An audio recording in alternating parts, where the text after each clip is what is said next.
The Montserrat Monastery is a famous mountaintop retreat that is reached by cable car.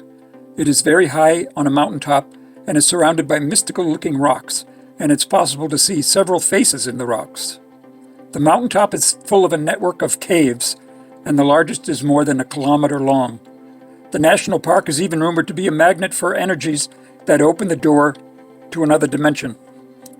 According to legend, the Black Madonna of Montserrat was found in the year 888 in the cave system by some shepherds who investigated the very strong fireball light coming from the cave. The lights were so strong that they illuminated part of the city of Manresa. There they found the Madonna statue and tried to bring it down to Manresa. They only went a short way because the statue got heavier and heavier, and they decided that that's where she wanted to stay. During the age of the Crusades of Europe, a Holy Grail mythology sprang up, and it was rumored that the holy cup that Jesus used at the Last Supper was on Mont Salvat.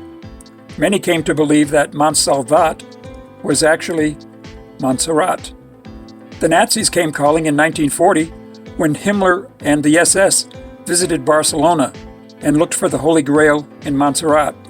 They were seeking to become invincible.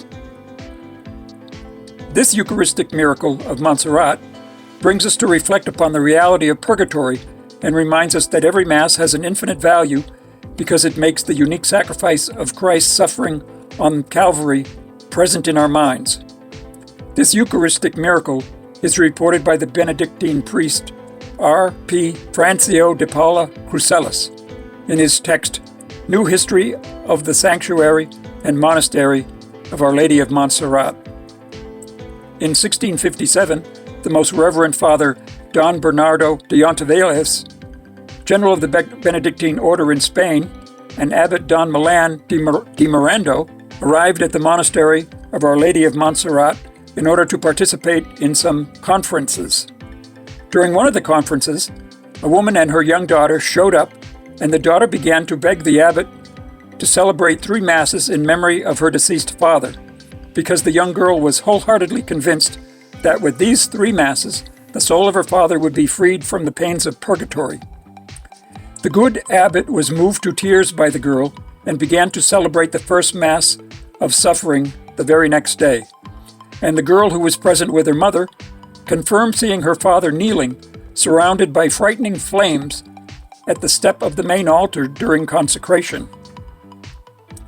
The priest and the Most Reverend General of the Benedictine Order of Spain were both dubious, and they asked the young girl to put a napkin close to the flames that surrounded her father in order to verify her story. Following their request, the girl put the napkin into the fire, which only she could see, and the napkin began to burn with a lively flame before she was forced to drop it. During the second Mass, the girl confirmed having seen her father dressed in a vibrantly colored suit standing next to the deacon at the altar. At the third Mass, the father appeared to his daughter dressed in a snow-white suit. As soon as the third Mass had ended, the girl exclaimed, quote, "There is my father going away and rising into the sky," unquote. The girl then thanked the community of monks on behalf of her father, as he had asked her to do.